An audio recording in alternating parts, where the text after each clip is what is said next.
नमस्कार दोस्तों, brightest take में आपका स्वागत है। दोस्तों, अगर आप हमारे चैनल पर नए हो और अभी तक आपने हमारे चैनल को सब्सक्राइब नहीं किया तो चैनल को सब्सक्राइब कर लें और बेल आइकन को भी ज़रूर प्रेस कर दें ताकि फ्यूचर में हमारा कोई भी अपडेट आए तो आपको उसका नोटिफिकेशन मिल जाए। दोस्तों, आज हम बात करने वाले हैं एक बहुत ही इंपॉर्टेंट न्यूज़ के बारे में। और ये न्यूज़ दोस्तों ज़ोमैटो के बारे में है। ज़ोमैटो के बारे में है। और मैं ऐसा इसके बारे में क्यों बात करने वाला हूँ और क्यों क्यों इतना इंपॉर्टेंट है, हम उन सभी चीज़ों को डिस्कस करेंगे। तो आते हैं अपने ज़ोमैटो पे और आपको दिखाते हैं कुछ चार्ट। सबसे पहले इस न्यूज़ को डिस्कस करने से पहले मैं आपको कुछ चार्ट दिखाना चाहूँगा, क्योंकि मैं पिछले 1 साल से इस स्टॉक को मैं फ़ॉलो कर रहा था, ठीक है?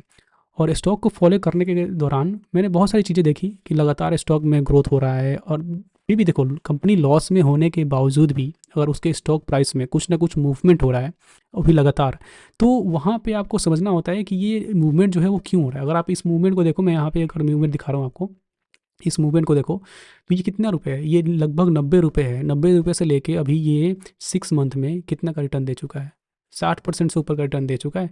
ये अभी 135 के आसपास चल रहा है। तो देखो, जब भी आपको किसी भी स्टॉक में ऐसा मूव देखने को मिले ना, तो आप अपने माइंड में ये बैठा लो कि उस स्टॉक के अंदर, उस कंपनी के अंदर कुछ ना कुछ तो हो रहा है, जिसकी वजह से उसके प्राइस में हमको मूवमेंट देखने को मिल रहा है, ठीक है? तो ऐसा ही मेरे को मिल रहा था, तो जिसकी वजह से मुझे लगा कि इस स्टॉक में कुछ ना कुछ ऐसा हो रहा है, मुझे इसको रिसर्च करना चाहिए और मुझे इसको फॉलो करना चाहिए। तो मैं इसको फॉलो कर रहा था। और रिसेंटली एक जो न्यूज़ आया ना, वो मुझे, मैं जो इसके पीछे लगा हुआ था उसको वो कंफर्मेशन कर दिया कि हाँ, ये ज़रूर रीज़न था जिसकी वजह से इसके प्राइस को मूवमेंट मिल रहा था। और वो जो न्यूज़ है दोस्तों, वो न्यूज़ ये है कि आरबीआई ने, अभी आरबीआई ने हाल ही में इसको एक अप्रूवल दिया है। और वो अप्रूवल किस चीज़ का है? वो अप्रूवल है दोस्तों एक पेमेंट एग्रीगेटर का, ठीक है? यानी कि इस अब ये पहले बिज़नेस तो ज़ोमैटो क्या करती थी, फूड डिलीवरी का काम करती थी, लेकिन अब ये एक और बिज़नेस में एंट्री ले रही है। और वो बिज़नेस ये है कि ये पेमेंट एग्रीगेटर का काम करने वाला है। अब ये पेमेंट एग्रीगेटर क्या होता है, आपको नहीं पता होगा। मैं यहाँ बताता हूँ सिंपल लैंग्वेज में कि पेमेंट एग्रीगेटर कहते हैं किसको है। पेमेंट एग्रीगेटर वो होता है जब भी आप ऑनलाइन कुछ परचेज करते हो, जैसे जस्ट लाइक आप ले लो फ्लिपकार्ट या अमेजोन ले लो या कोई भी ले लो, परचेज किसी वेबसाइट के थ्रू आप परचेज करते हो, तो आरबीआई कुछ ऐसी कंपनियां हैं जिनको कि उन्होंने अप्रूवल दे रखा है, ठीक है? अप्रूवल दे रखा है कि आप किसी भी कंपनी के बिहाफ पे आम पब्लिक से पैसा ले सकते हो, ठीक है? ये सबको अलाउड नहीं, क्योंकि लाखों करोड़ों वेबसाइट है, अगर आरबीआई सबको देना चालू करे तो फिर तो करप्शन पूरी तरह से चालू हो जाएगा ना। इसलिए कुछ कंपनियों को मिलता है, उनको कुछ टर्म्स एंड कंडीशन होते हैं, उसको फॉलो करने होते हैं, बहुत सारी गाइडलाइंस होती है, उनको फॉलो करने होते हैं, तभी जाके उनको वो मिलता है। और ये ज़ोमैटो जो है, इसको आज नहीं मिला, ये लगभग 2021 से, ठीक है, 2021 से ये कोशिश कर रहे थे, लेकिन इनको नहीं मिल रहा था। और 2024 में लास्ट में जाके इनको भी मिला है, ठीक है, 2024 में। तो सोचो कि कितने साल लगे इनको इस चीज़ को पाने के लिए। तो पहले तो मैं बता दूं कि इस बिज़नेस में पहले से कौन-कौन से हैं। सबसे पहले टाटा पे ऑलरेडी इस बिज़नेस में है, रोज़र पे ऑलरेडी इस बिज़नेस पे है और कैश फ्री भी इस बिज़नेस में ऑलरेडी है। देखो, इस बिज़नेस में कंपटीशन है अभी फ़िलहाल में, ऐसा नहीं कि कंपटीशन नहीं है, अब ये बढ़ चुका है, क्योंकि सारा चीज़ जो है ना लोग ऑनलाइन कर रहे हैं। आप बाइंग से लेके, फूड बाइंग से लेके कर लो, ग्रोसरी से ले लो, उसके बाद आप फैशन से ले लो, कुछ भी ले लो। कोई भी चीज़ आजकल लोग खरीद रहे हैं ना तो ऑनलाइन शॉपिंग कर रहे हैं। तो उसमें आपको जब भी कोई चीज़ परचेज़ करोगे तो पेमेंट तो करना पड़ेगा ना। जब पेमेंट करोगे तो कैसे करोगे? तो वहाँ एग्रीगेटर आता है, जो कि किसी भी कंपनी के बिहाफ पे आपसे पैसा लेता है, ठीक? तो इसमें ग्रोथ तो है, मानता हूँ, बट कंपटीशन भी काफ़ी ज़्यादा हो चुका है पहले के मुकाबले। तो अगर सपोज़ दैट अभी ज़ोमैटो का अगर मैं आपको एक चार्ट दिखाऊँ कि ज़ोमैटो पिछले कुछ साल से कैसा परफ़ॉर्म कर रहा है, तो आपको यहाँ दिखेगा। मैं ज़ोमैटो के इस पे फाइनेंशियल रिज़ल्ट पे आ जाता हूँ, ठीक? तो यहाँ देखो, मैं आ गया हूँ ज़ोमैटो के चार्ट पे, ठीक है? तो आरओई देखो, ये माइनस में है, ठीक है? ज़ोमैटो अभी लॉस में चल रही है, ये कंपनी प्रॉफ़िट में नहीं है फ़िलहाल में तो, ठीक? तो लॉस में होने के बावजूद मैं ऐसा क्यों कह रहा हूँ कि ये आने वाले टाइम में 5x का रिटर्न दे सकता है और डबल ट्रिपल मनी कर सकता है? क्योंकि अगर इसका जो मेन बिज़नेस था, वो है फूड डिलीवरी का बिज़नेस, तो फूड डिलीवरी के बिज़नेस में इसको अभी भी लॉस हो रहे हैं। अगर वो ये अपना माइंडसेट चेंज करके किसी और बिज़नेस में एंट्री कर रहा है, जहाँ की जो कि प्रॉफिटेबल बिज़नेस है, ये जो आप बात कर रहे हो ना, मैं बात कर रहा हूँ आपको पेमेंट एग्रीगेटर का, ये एक प्रॉफिटेबल बिज़नेस है। इसमें जितनी भी कंपनियाँ हैं वो सब के सब अभी प्रॉफिट में हैं।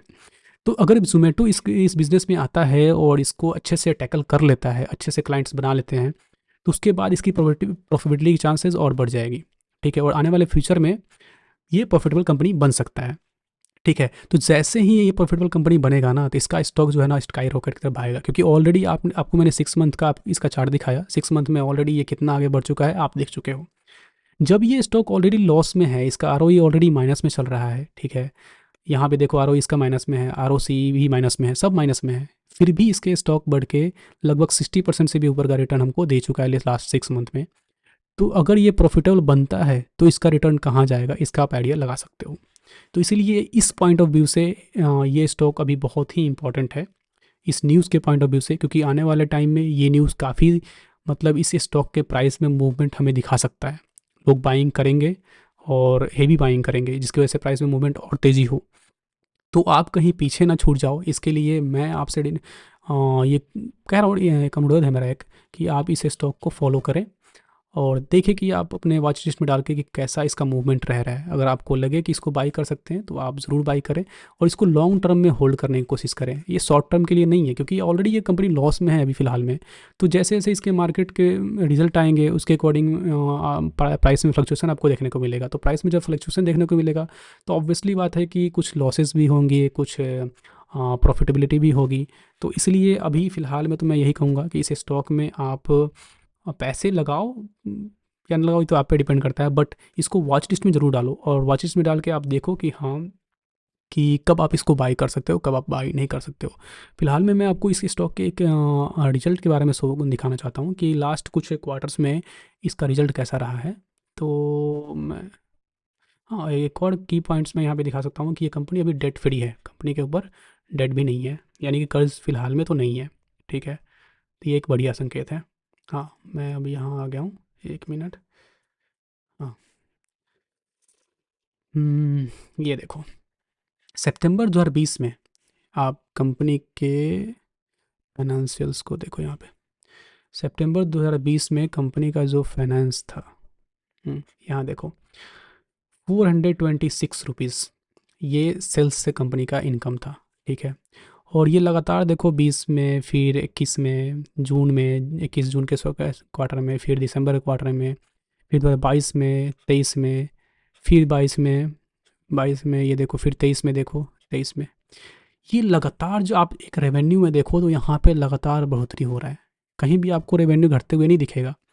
अब यहाँ देखो 400 रेवेन्यू से आज की डेट में 2800 रेवेन्यू, कम नहीं है। लेकिन वही अगर आप एक्सपेंस देखो तो एक्सपेंस भी कंपनी का वैसे ही बढ़ा है, सेम, जिसके वजह से कंपनी को लॉसेस भी हुए हैं। लेकिन अगर आप लॉस की बात करो तो कंपनी को पहले लॉस कितने थे आप देखो, लॉस लॉस लॉस लास्ट में तो इन्होंने लॉस 400 के को भी क्रॉस कर चुका था, ठीक है। लेकिन इन्होंने लॉसेस को कम किया और कम करके अभी आप देखो तो यहाँ पे लॉस घट गया है, 47 के आसपास में रह गया है, यानी कि अपने ये लॉस को भी कम कर रहे हैं और रेवेन्यू भी इनका बढ़ रहा है।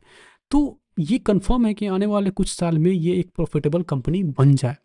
तो देखो दोस्तों, जब ये प्रॉफिटेबल कंपनी बन जाएगी ना, तो इसका स्टॉक का प्राइस ऑलरेडी बहुत हाई पे चला चुका होगा, जिस टाइम आप इसको परचेज नहीं कर पाओगे, आपको परचेज करना बहुत ही डिफ़िकल्ट हो जाएगा, क्योंकि आपको लगेगा कि ये तो अब बहुत महंगा हो गया है, क्योंकि आपने ऑलरेडी इसको मान लो कि 70 रुपये 80 रुपये पे देखा है, 120 रुपये पे देखा हुआ है।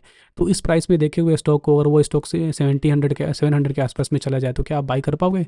नहीं कर पाओगे, आपको लगेगा कि ये स्टॉक बहुत ज़्यादा मतलब कि हाई हो चुका है, ठीक है। तो इसलिए मैं कह रहा हूँ कि आपको इस स्टॉक में वॉच में डालना चाहिए इस स्टॉक को, और इस स्टॉक को देखना चाहिए, आपको लगे तो अगर आपको बाई करना चाहिए, क्योंकि ये न्यूज़ तो मेरे लिए, मैं तो बता रहा हूँ कि ये न्यूज़ बहुत ही इंपॉर्टेंट है। क्योंकि अगर कोई स्टॉक कोई भी कंपनी दूसरे बिजनेस में एंट्री ले रही है जो कि एक प्रॉफिटेबल बिजनेस है, तो फ्यूचर ग्रोथ तो उसको मुझे बढ़िया लग रहा है, ठीक है। और फ्यूचर ग्रोथ बढ़िया है तो यानी कि आपको उसमें इन्वेस्ट करना चाहिए। तो ये था दोस्तों आज का हमारा डिस्कशन।